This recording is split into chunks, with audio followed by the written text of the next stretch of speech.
Products versus projects. Projects are finite. They have a start and end date. They also require fixing scope, time and resources. Doing so results in projects being primarily measured by their ability to deliver an agreed scope by a certain time frame. However, whilst much of this is necessary, the project mentality focuses too heavily on fixing an output and often neglects the outcomes that we are trying to achieve. Delivering a specific scope on time and on budget is great, but there is no guarantee that it will lead to a positive business or customer outcome.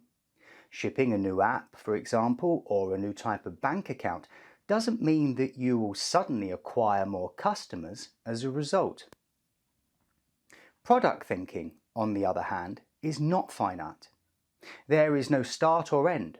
Once a product exists, we continue to manage, maintain and improve it over time in order to remain relevant and ensure we're delivering the right outcomes, not outputs, to the business.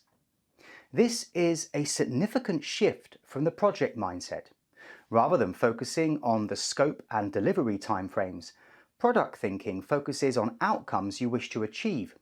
Constraints are not tied to scope, but rather they're aligned to an outcome.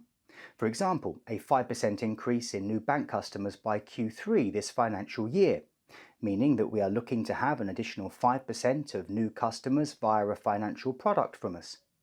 How we achieve this is to be determined, and we may not achieve it with the first thing we deliver. It may be the third or fourth thing we deliver. But what we want is to achieve that outcome by Q3 this financial year. Project thinking focuses on outputs, defines scope and timelines, clear start and end date, gather requirements.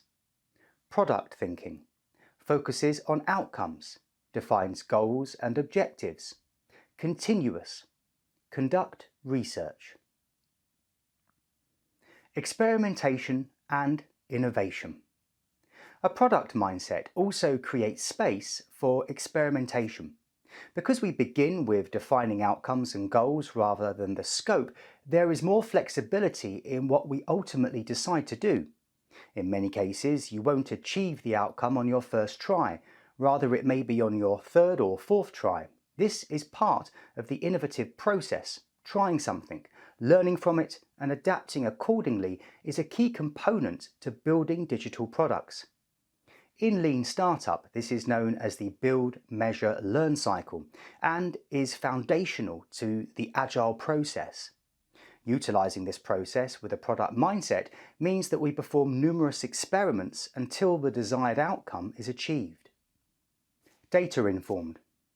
As a result, a product approach requires data to measure the outcomes and impact of what we produce. In comparison, the primary measures in a project approach are measuring deliverable milestones against a timeline. Milestones are typically output in nature, and there is no need to measure the impact or outcomes generated by the project.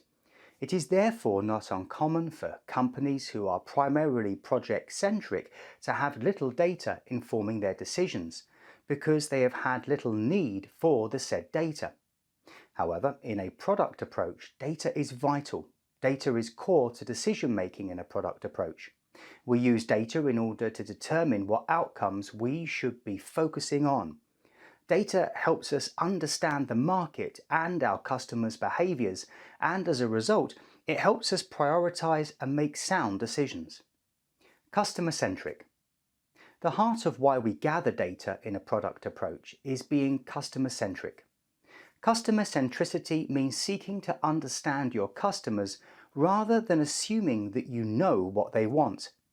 This is a subtle but important mindset shift.